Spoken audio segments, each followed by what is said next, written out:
அனைவருக்கும் வணக்கம். நோக்கம் ஒன்றுதான், குறிக்கோள் ஒன்றுதான்.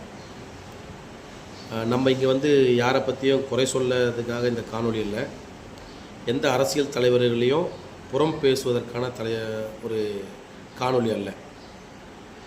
என்னுடைய முதன்மையான நோக்கமே நான் சார்ந்திருக்கக்கூடிய அரசியல் கட்சியை வலிமைப்படுத்த வேண்டும்.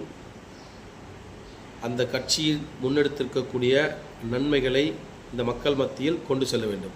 இதுதான் நம்மளுடைய முதன்மை கோரிக்கை.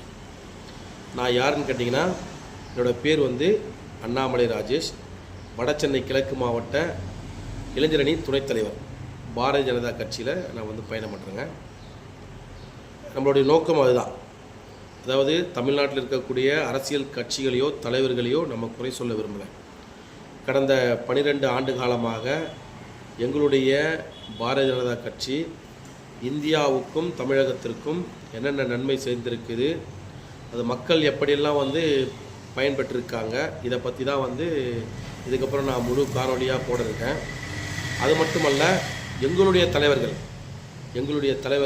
ஆரம்ப 1952லேருந்து எங்களுடைய தலைவர்கள் யாரெல்லாம் இந்த அமைப்பில் பயணம் பண்ணாங்க, அவங்களுடைய வாழ்க்கை வரலாறு, அவங்க இந்த அமைப்புக்காக என்னென்ன தியாகம் பண்ணியிருக்காங்க, அதோட வாழ்க்கை வரலாறு, எங்களுடைய அமைப்பு மூலிமா எத்தனை தலைவர்கள் போயிருக்காங்க, அவங்க எல்லாம் என்னென்ன பணி செஞ்சுருக்காங்க, எப்படியெல்லாம் நாங்கள் கஷ்டப்பட்டு இந்த உயரத்துக்கு வந்திருக்கோம், கடந்த 100 ஆண்டுகளாக எப்படி இந்த அமைப்பை கட்டமைப்பு பண்ணி இவ்வளோ பெரிய அமைப்பாக கொண்டு வந்தார்கள் அப்படின்னு சொல்லிட்டு தினந்தோறும் என்னுடைய காணொலி இருக்கும்.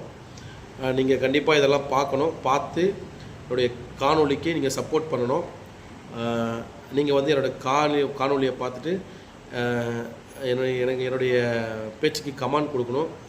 அப்புறம் நீங்கள் ஷேர் பண்ணுங்கள், லைக் பண்ணுங்கள், சப்ஸ்கிரைப் கூட பண்ணுங்கள், ஒன்றும் பிரச்சனை இல்லை. சரிங்களா?